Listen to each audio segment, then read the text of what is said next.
I'm Martin Thomas. I'm with doubletoasted.com, which we do a live stream on Twitch about 5 to 6 nights a week, which also gets broken up into clips on YouTube, and you can also visit our own site, doubletoasted.com. Oh, that's interesting. We started in a studio a lot like this one, down at Austin Cable Access, with a show called The Real Deal, where we did sort of comical movie reviews. We did that for a little over 10 years, and it was fun, but there was no way to get paid for it because that's the Austin Access rules. You can't have commercials. And it was time to make the move from just doing it live for local Austin to the internet. It's kind of a gamble at the time because the internet was not what it is now. But we took it there in the form of ourselves as animated cartoon characters. This very quickly got the attention of a New York media company, and they saw it and they said, hey, we want you guys to do this for us. We're going to rebrand it, which became Spill at the time. And we started doing these on a regular basis, and us as animated characters reviewing movies, which then branched off in the podcast. And the podcast, over time, became more popular than the animated reviews. Everybody was getting paid decently and just lots of notoriety. And then one day, Hollywood.com said, we don't want to do this anymore. It's doing well, but we thought it'd do better, so we're pulling the plug on it. And at this point, we had to make a decision. Corey and I decided, well, you know what? We've already built the audience. Actually, we had another friend, Brian Brushwood, who's a magician and does a popular show called The Modern Rogue. Anyway, he came to us and said, guys, look, you've done the hardest part, which is build an audience. Don't let this go. He walked us through doing a Kickstarter to rebuild everything. We were looking at getting $30,000 so we could build a new website and get things going, and we got it in the first day. And I was like, yes, we did it. And to Corey, like, man, we made it. And he's like, well, I kind of lowballed that figure. We actually need more like 100,000. And I was like, oh, but we still had a month to go. And by just about the end of the month, we had the 100,000. And so from that came Double Toasted. And there's no more animated movie reviews, but what we're doing online between what we started on our own site and kind of moved over to Twitch and what we do on YouTube, it's very much like what we did at the Access Studio. We've come around full circle.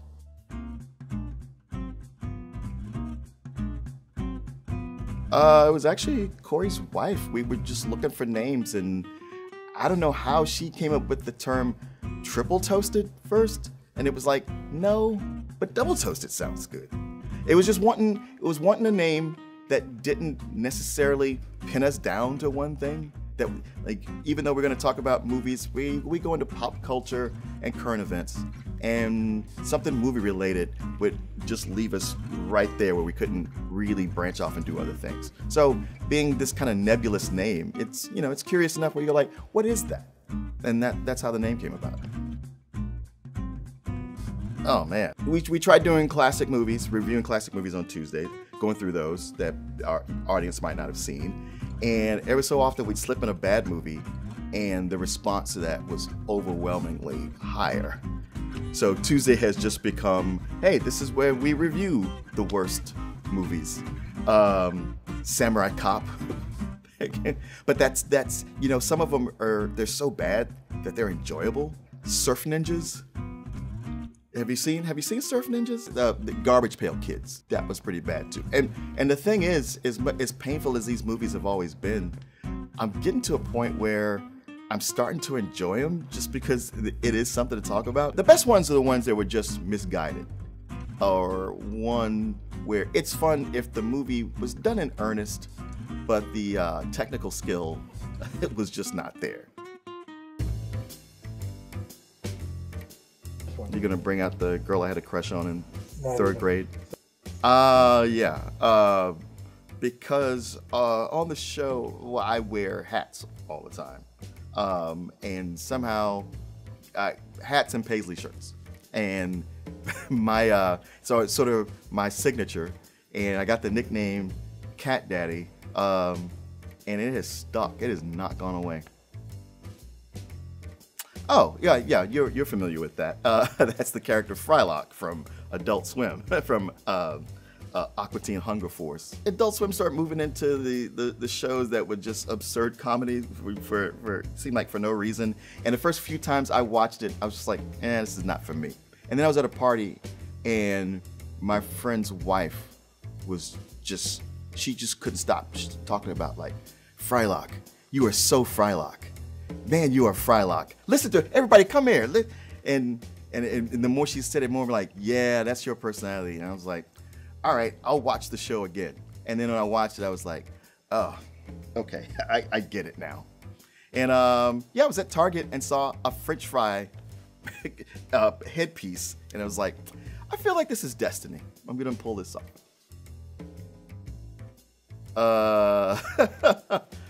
I forgot where that puppet is from.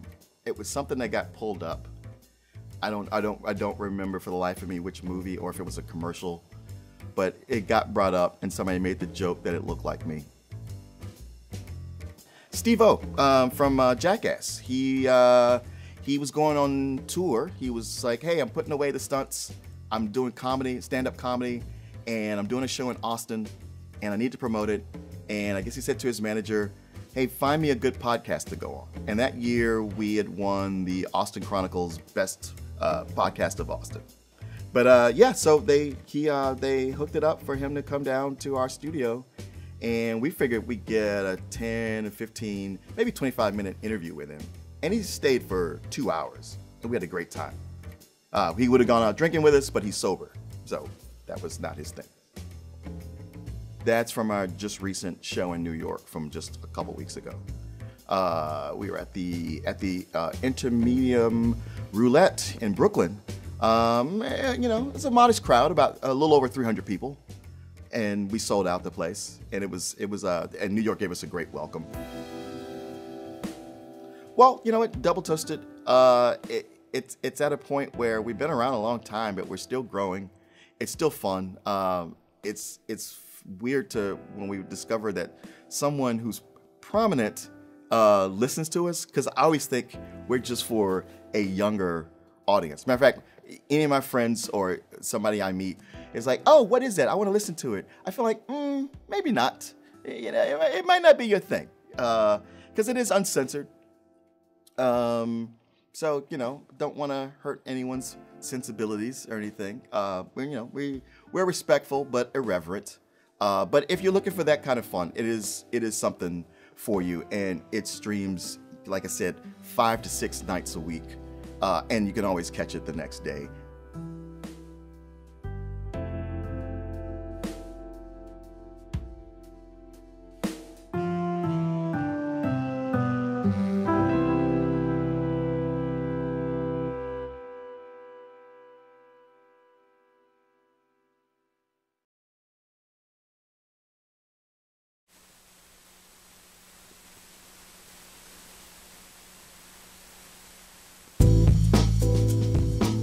My name is Vincent Nguyen. I am 24 years old, and I've been skating for maybe 15 years.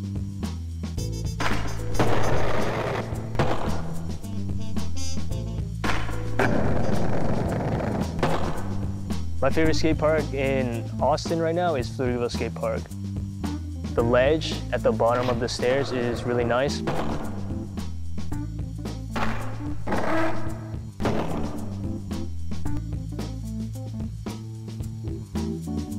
I've been teaching skateboarding lessons for maybe about half a year now.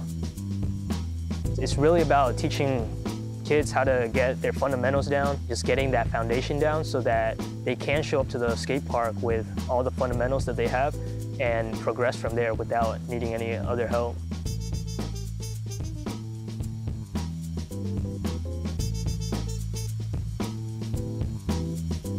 Outside of skateboarding, I am a private pilot. I have my instrument rating, and right now I'm working on my commercial license.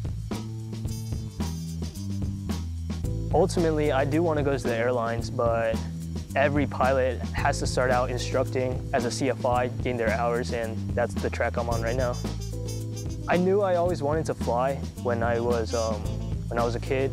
I always wanted to be a fighter pilot, but as I went through ROTC in college, found out it really wasn't a thing for me. So I took the civilian route and went to the local airport and went through lessons there. My goal is to become a cargo pilot. I just want to retire flying big cargo planes. Getting my hours, becoming an instructor is the first steps as the small man on the totem pole. One of the biggest things that I enjoy about flying is the landing. I know people say that landing is the highest workload, the hardest part of the flight, but it really hones in your skill for those crosswind landings, like maneuvering the plane, fighting the wind a little bit, and like really edging that up. Skateboarding and aviation is different in the sense that for skateboarding, you can always get back up after a fall, but compared to flying a plane, making mistakes isn't always as forgiving.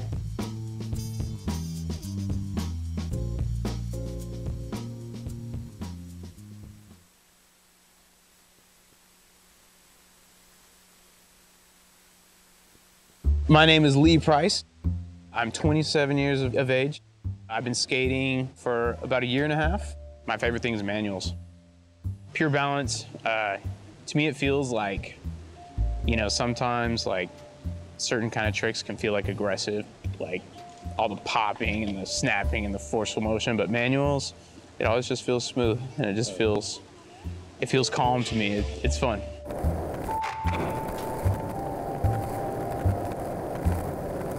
I do produce a podcast. It's called Landed Bolts Podcast. You can find us at Landed Bolts Podcast on YouTube.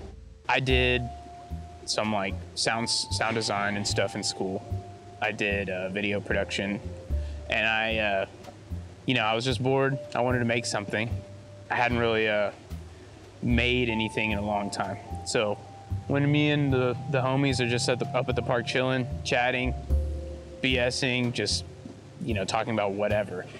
Hayden's mom will be on the podcast. Oh. Yeah, thanks for coming in, Mom. Thanks for calling in. Just kind of struck me. It's like, I feel like it'd be cool to just record this. So I went out, bought the equipment, and just ran with it. We've got 2 GoPro Heroes here, secondhand. That's about $20 each. This Sony knockoff GoPro from my friend, so that was free. This is where we start to get into the real budget. The Comica lavalier mics, those are about like $20, $25 each, I believe. Just wanted to get that optimum sound quality. This is the Coup de Gras here, the PodTrack P4. Basically it just allows us to film on site with 4 stereo inputs. This runs about, I think it was like almost 200. But yeah, definitely important to get something quality for the sound. And then this is our cameraman here. It's made out of PVC pipes, costs about $5. Okay, recorder is recording. All right, let me do my intro real quick. My original idea was going to be just the Wells Branch podcast. Most episodes being just the local guys. I want the audience to have like a recognizable cast. Today I am joined by co-hosts Hayden, Matt, and Johnny. And today's topic, we're gonna be talking about skateboard tricks. I've had a good time just learning on my own, taking the skills I got from school and then also just hashing it out and just trying stuff. We're just in it for the fun, and we're in it for the love of skating, and just to spread like some of the fun that we have with, an audience. Anyways, this has been episode 4. Let us know what you think in the comments. Make sure to hit that like button. We will see you next time. Hopefully we'll see you there. Episode 5 coming soon. We out.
Hey, Bucky.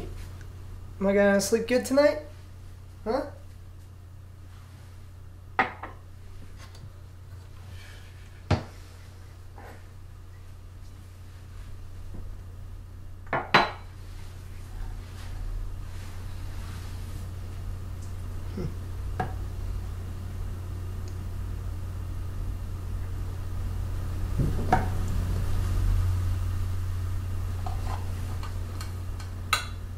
You'd tell me if someone was here, right?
Hey, Eli, man, you good? Yeah, man.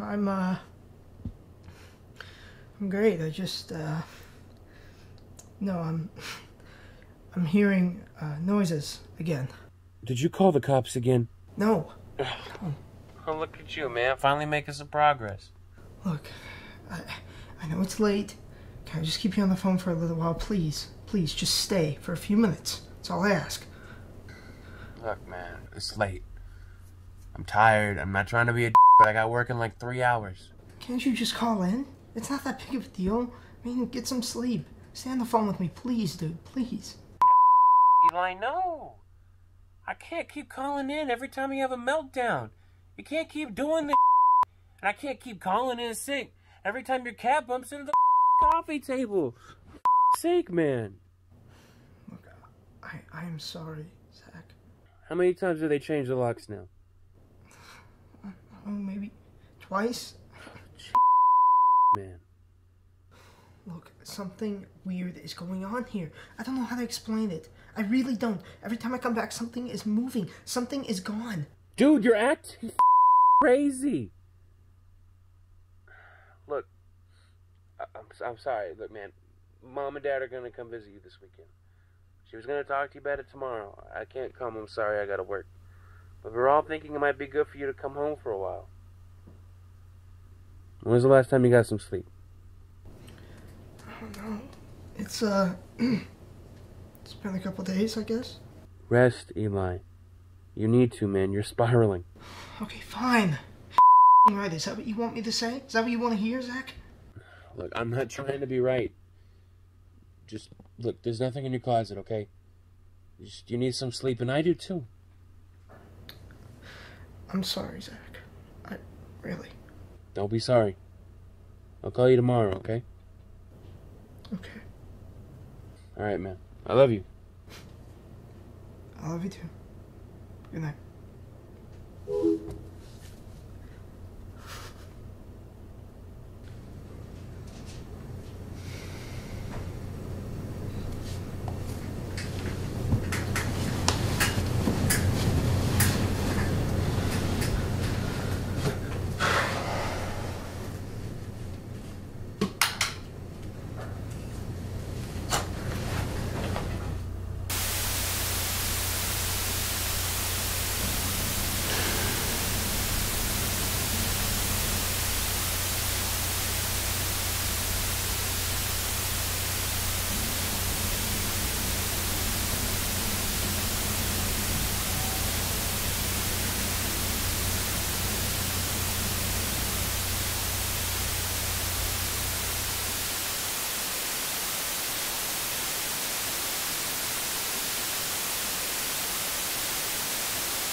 What you doing? Fishing. You catch anything yet? Not yet.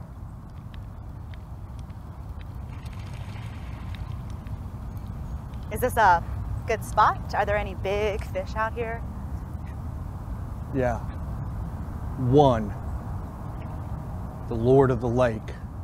A massive catfish that's been stalking these shores for years.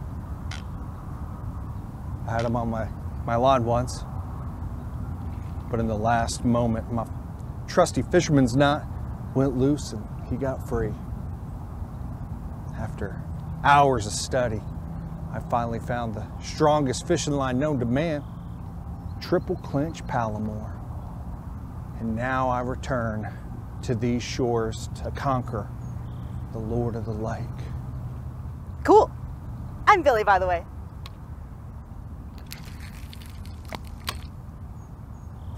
Hank, what are you doing out here? Fishing, I guess. Hey, this is a really nice pool. Hey, nobody touches my rod but me. This is the Baitermaster 365, the most powerful fishing rod made by man. I won it in a fisherman's duel in 17. It's pretty cool. Mine's extendable.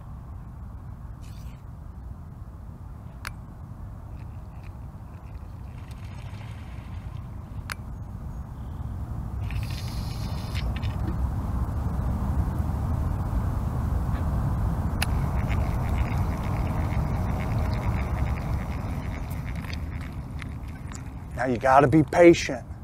Let the fish come to your line.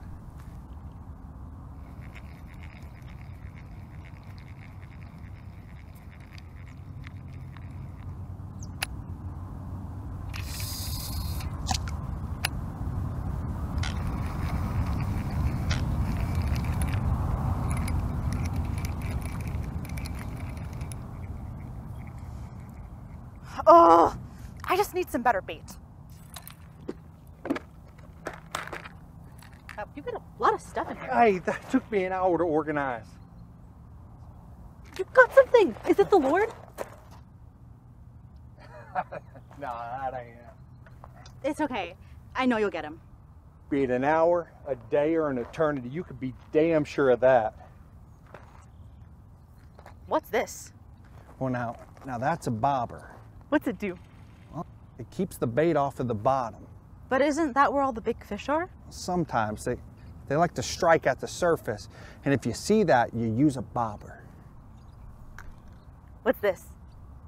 Well, that's a swivel. And before you ask, the swivel keeps the weight away from the hook, so it's easier to grab the bait. What's this? Now that's a bank stick. It keeps the fish from pulling the rod into the water! I am so sorry. I didn't think... Please! Just leave me alone. I'm sorry.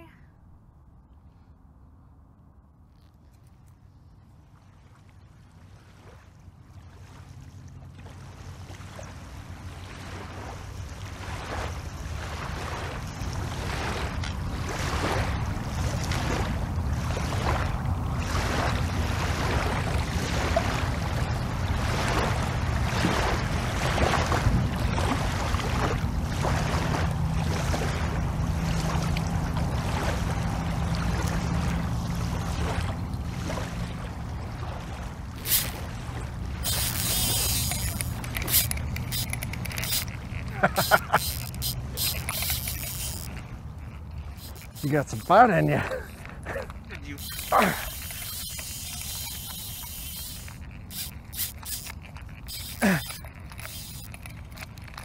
It's you. Hey, Billy. Billy, I did it.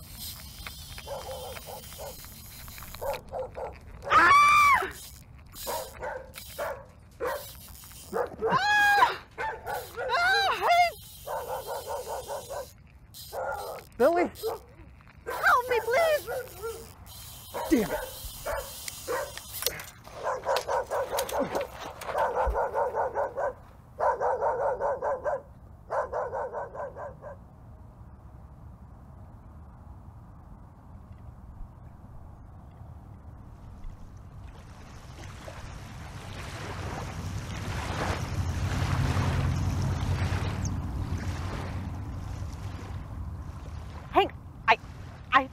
something.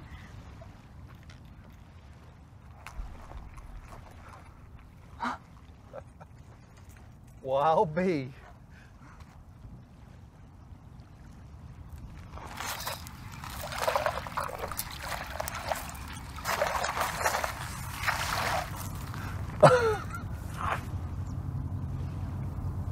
Thanks for helping me out earlier. No problem. See you again next week. Huh?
I remember something that my friend once said to me.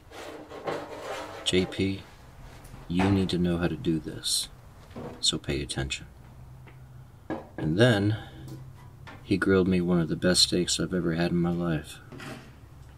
I wasn't able to grill after that. I didn't have a place to grill, but I did cook for a little bit. But it wasn't until about 2016 whenever I really started getting after it on a weekly basis.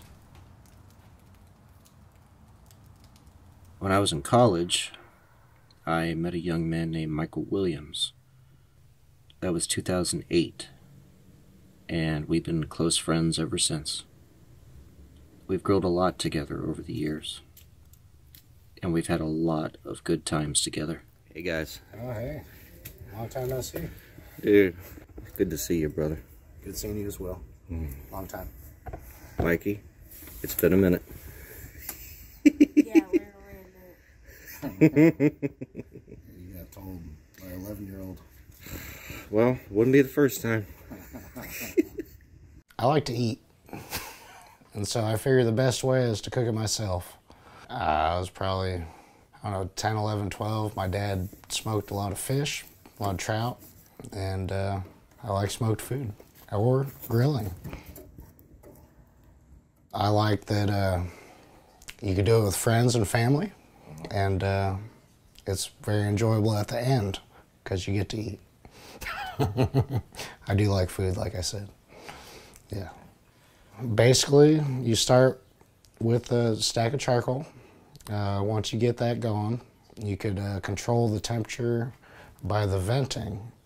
So if you want it really hot, you open it up wide open and stuff like that. Burnt chicken, I burnt a lot of chicken. I mean, I was worried about not cooking it enough because you get salmonella and all sorts of stuff. So first couple times I was cooked, I probably overcooked a lot of chicken. But over time you get better about it. I still don't think I have it 100% down. Every time's a new adventure. The weather could be different. Anything could happen. So every time you light up the barbecue, anything can happen. Even if you've been doing it for years. That's that for now. My views are getting pretty close. You don't want to poke them because they'll explode. Is that right? That's right, they'll blow up in your face. I want to do a pork butt. Never cooked one, never bought one. Okay. I think it'd be something new and different. And I know I like pulled pork, so it'd probably be pretty delicious. I mean, I like brisket. It takes a long time to cook, but after you spend all the time cooking it, you get a good result out of it, and you can feed a lot of people with it. It's satisfying to see the end of it.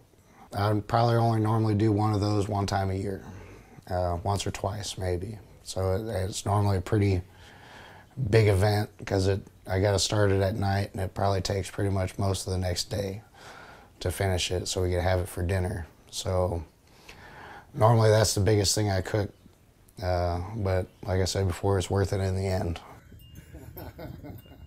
If he wants to learn right now, we'll teach him today. But it's all up to him. I mean, if he wants to do it, he can. Just main thing is the fire. You could burn yourself pretty easily.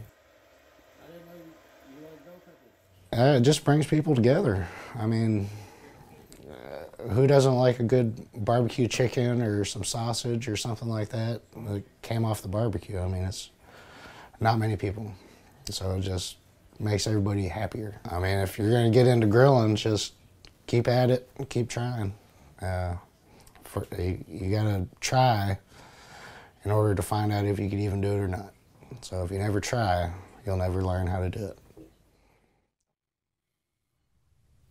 I would say right around 2019, I was able to inspire my oldest friend, Jeremy Johnson, to start grilling, and he's been loving it ever since.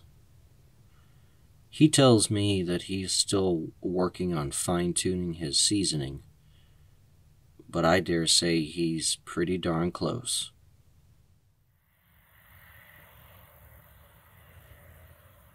I went over to a buddy's house and was hanging out one time, and he was grilling some ribs. I was there when they come off the grill, and he cut them up, said, "Hey, get you one." So I got me one and asked him how he made them. It's like, okay, I got to make these. People always say if they fall off the bone, they cook too long. That's fine. I like mine to cook too long. I like them just melt in your mouth. Can't beat it. I don't like charcoal. I started out on a pellet grill. I just looked at charcoal as like, I don't know how you keep up with your temperature. It's gonna get to a certain point depending on how much charcoal you're using, and then it's gonna come down. For me, it feels like I get it too hot. So I mean, you just set your temperature that you want on a pellet grill and let it go. It's like cooking in the oven, but you get a little bit of a smoke flavor to it. You can cook pork, beef, chicken, fish, you name it. It's kind of like the best of all worlds, I guess. The pellets that it uses are made out of wood. I smell them, kind of anticipate what that smoked flavor it's gonna do to the meat. I already know kind of what my seasonings are gonna do because of the seasonings that I use. So, like, what does that smoke? What's that gonna add to it? My preference is more of a Texas style salt, pepper, a little bit of garlic, some paprika for color. Mouth is watering just thinking about it. I like a little bit of heat that goes away when you're done. I don't want something to stay with me for hours. I'm gonna go with what I know it's gonna be good. Something's hard to mess up, and I need to branch out more because I've noticed things that I wasn't crazy about in the past. I've tried at an older age and like, wow, man, I've been missing out, It's healthier than what you're gonna get getting fast food or anywhere else. You're preparing, what's going into, you're using more natural ingredients or whatever. And like, even though it's something that tastes delicious, I mean, it can still be healthy and delicious. I think that's the biggest upside to grilling and cooking in general. There's just a lot of different things I guess I need to try. As I get older, it's like, hey, might as well try it now. Just try it. If it's not good, you don't have to cook it again. You can taste it while you're eating it. It's like, man, this would have been better if I would have had a little bit more of this in it, So it's just stuff you take with you to the next time you cook it. Like, my wife's not big on pork, but she's like, those ribs were delicious. Even the kid, he'll ask me he loves the ribs too. He'll ask when are you making ribs again? So it's like, soon. You know that, soon. The taste at the end. It's getting to eat something the way, getting to season it and make it taste the way you want it to taste. That's the biggest thing, is just try things. Just try it. If it doesn't work that time, do something different next time. Don't give up on it. Just gotta start doing it. Just try.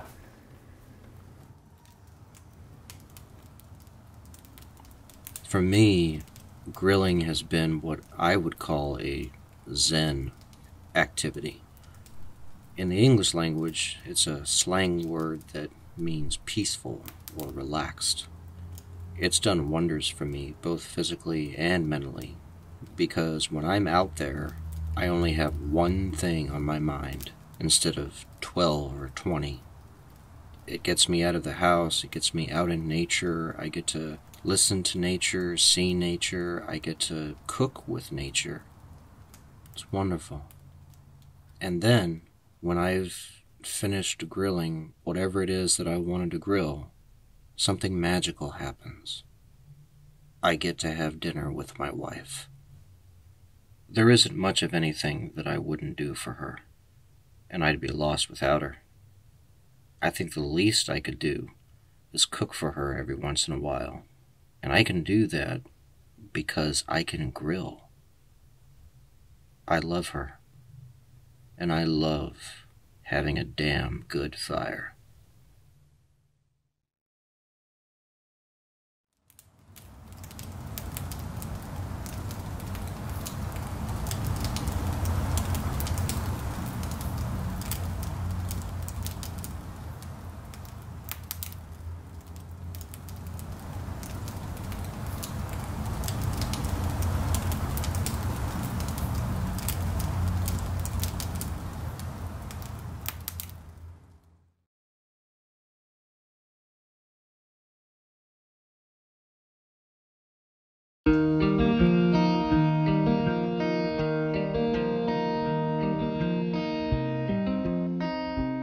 Many years ago, I saw an announcement saying, if you live in Bee Cave, are you interested in working to form an arts group specifically for Bee Cave? Me being an art teacher and living in Bee Cave, I said yes. It ends up that it was being formed by one of our city council members, Chad Bacchius. That was our first project, was doing the Bee Cave Sculpture Park. So we've been doing that since 2013, and we went on like that for years, started getting sculptures. We now have 30 sculptures in our park, and some have been donated, some are permanent. It's a beautiful little 7-acre park. It still has all of the native flowers. It's natural. The city's donated a lot of chairs and benches, and it's just a beautiful place to go have a lunch. Our mission is to bring art to our community and to all the visitors. We do public art, we do exhibitions. In 2018, we got this beautiful space we call the Hive. We're the Bee Cave Arts Foundation, and this is our home, the Hive. And we have been exhibiting local artists, and as the years go by, we're reaching out further and further to have all types of exhibitions. Right now we've got the Greater Austin Clay Artists, and they're a group that's been around Austin for a long time. And they have the sculptural pieces that are in the exhibition right now.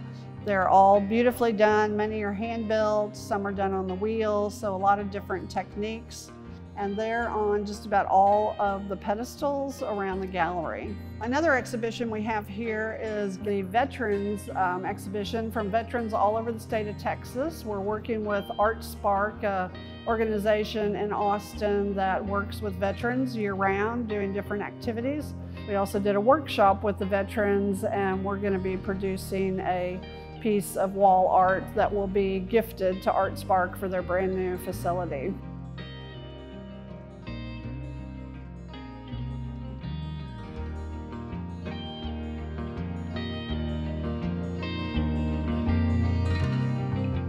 One of the projects we have going now with the veterans, we have what we call a slice of life project where they all do a slice. There's probably about 6 or 8 of them, and we will assemble them together.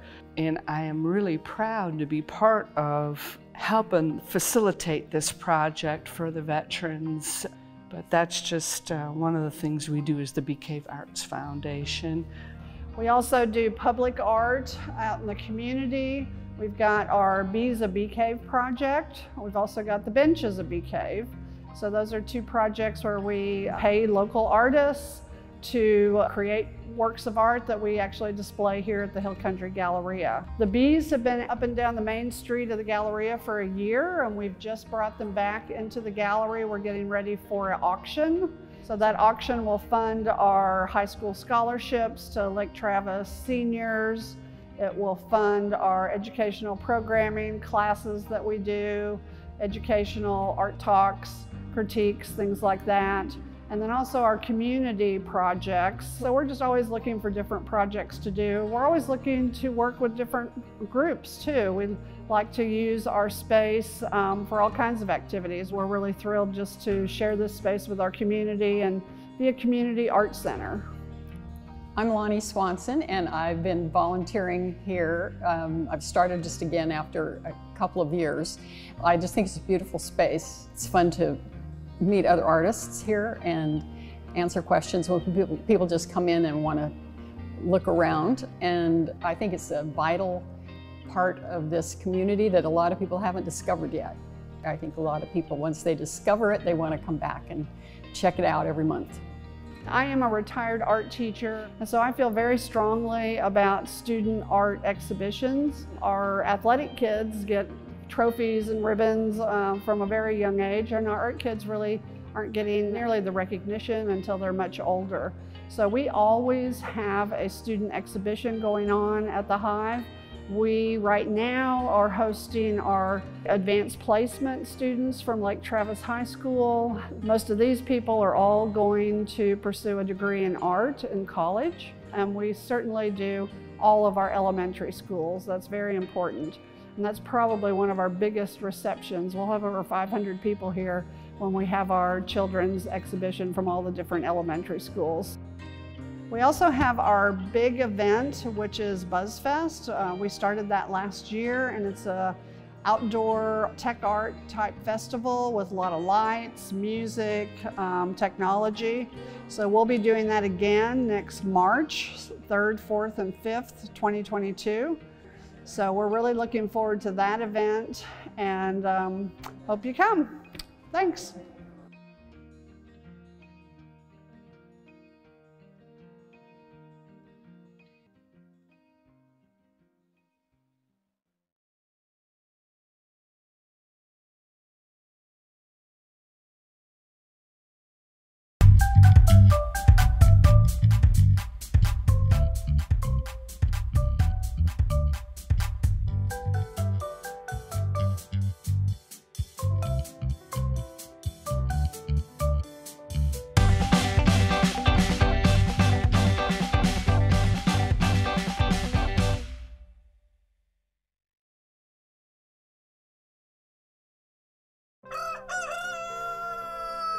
Well, I didn't imagine being the first one up.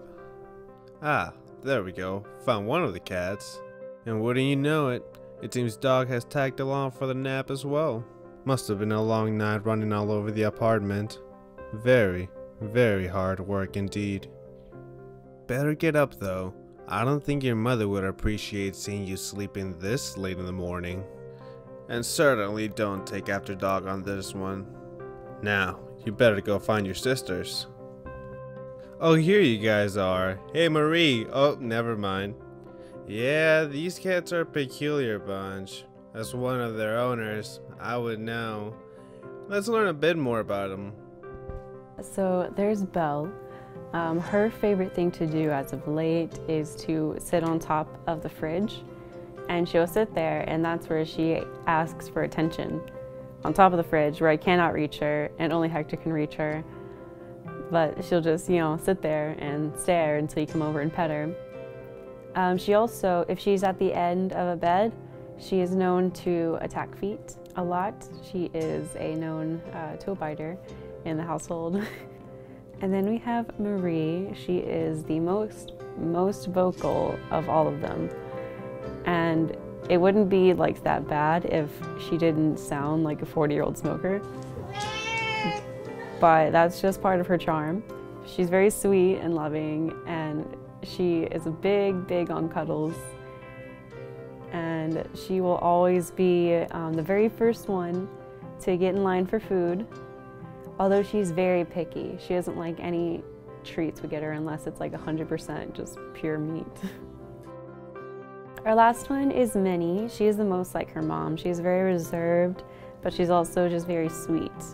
And she's also gotten to be the chunkiest of all the babies.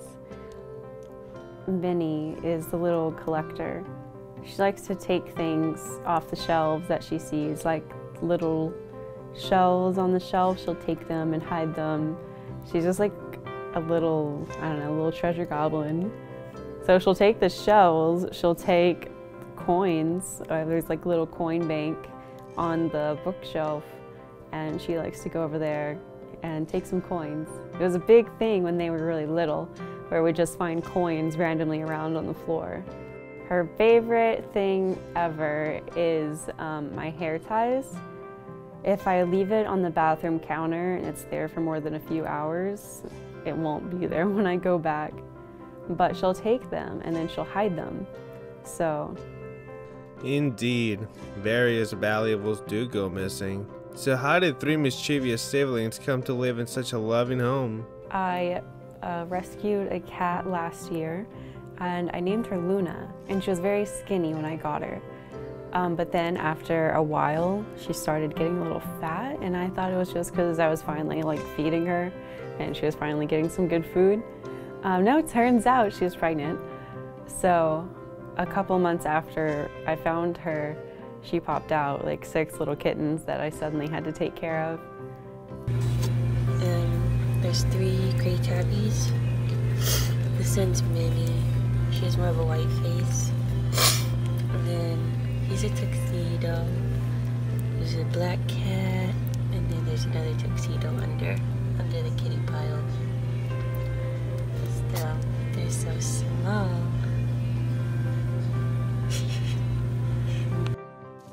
You bet. With all these kittens running around, someone had to keep them in line. Our dog Briseis takes the role of like their aunt. Like when they were really little, she was very, very gentle with them and just very curious and worried about them. But now as they've gotten bigger and they've gotten claws now, our dog Briseis will take it upon herself to incite a little playtime. She'll run up to them, she'll chase them around, but it's not like in a bad way that you would think a dog chasing a cat would be. She does it like playfully, and then they play back with her. They have this tunnel. It's shaped like a shark, but they love to like run through it. They'll like stand on one side and look out and see if someone else is on the other side, and then they'll just pounce straight through it and attack them. The shark is a very popular spot. We also have a heating pad that they had when they were babies, sitting next to the window. So they like to hang out over there too and look out the window. Who knows where these 3 would have ended up had we not rescued Luna in the beginning. An opportunity not a lot of cats get out there.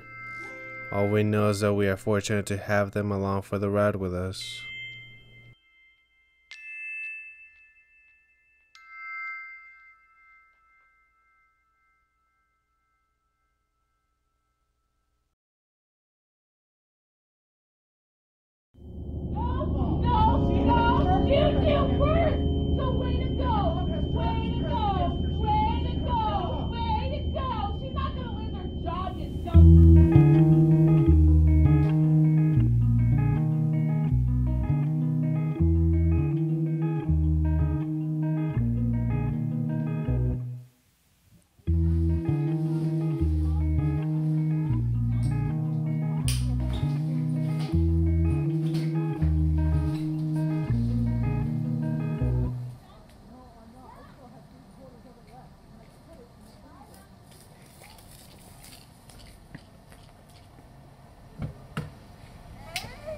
You ready, bitch? Okay, let's go.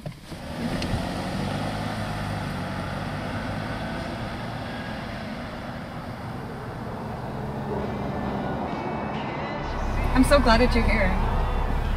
What? I'm so glad that you're here. We've missed you. Yeah, dude, I feel like I don't see you anymore. We used to do like photo shoots every week. Yeah, I missed y'all too. Wait, we're still getting alcohol? Yeah, I'm gonna go to the gas station up here. We are celebrating tonight, and Ari, you're drinking, no exceptions. Oh yeah, you're drinking with us.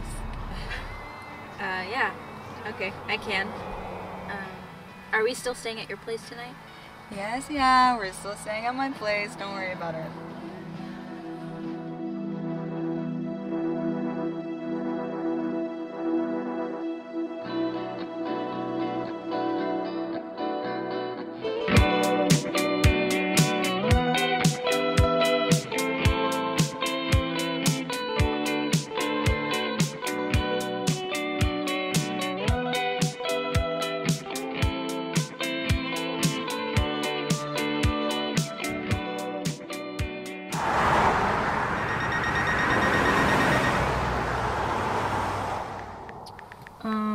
I think we're still doing that show on the 5th, you know, over at Emo's. Yeah, no, definitely. I'll come. And Ari can probably bring her camera this time or something. Chill out. Save some for Fabe. Dude, he's fine. He always has alcohol at his place. Dude, what if he has like that Shut up. I know, but still, it's Gabe's house? Okay, so me and Ryan were thinking that we can go to this little house party tonight. It's really chill. I don't know. Ari, you never really see us anymore. Maybe it'd be good for you to get out of the house. Come on, Ari. Like, it'll be fun. Okay.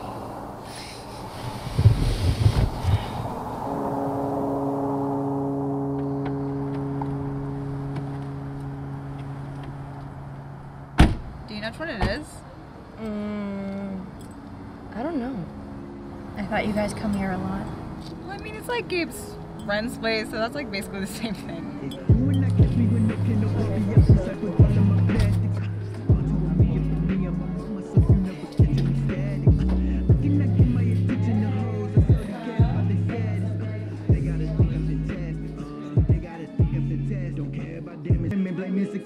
I see it's vice versa. Shit ain't as famous. Nobody shaming. It's mine that you claiming, and I'm just taking. Feeling unconscious.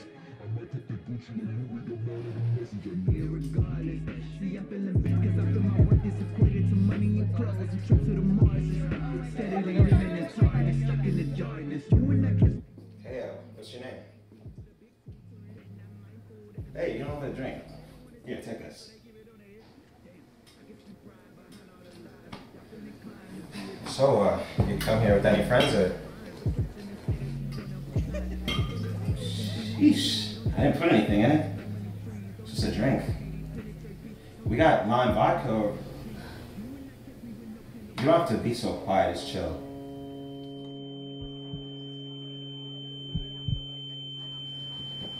You don't gotta be so rude either.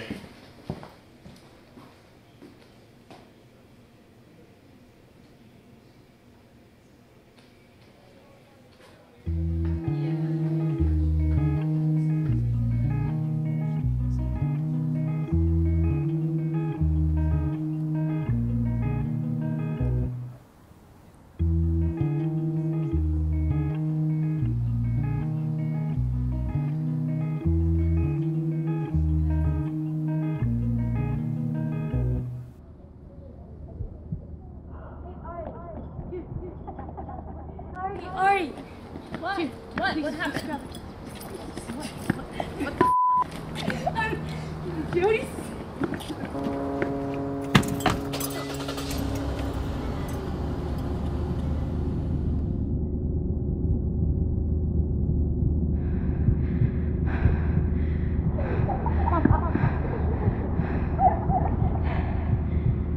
You're always overthinking, Ari.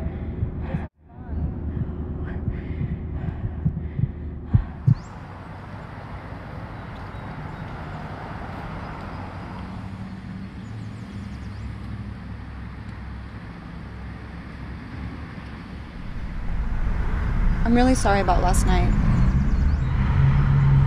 It's okay. No, this is all my fault. I took you to that party, and you clearly didn't want to be there, and I got so wrapped up with Gabe and got really drunk. It's okay, Jody. I think I should just come home. What?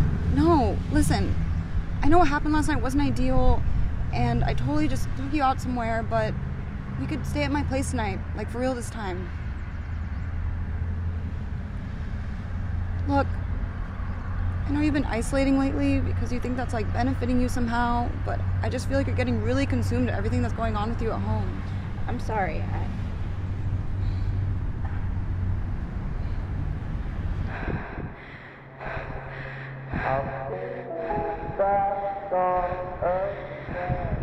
I just miss our photo shoots.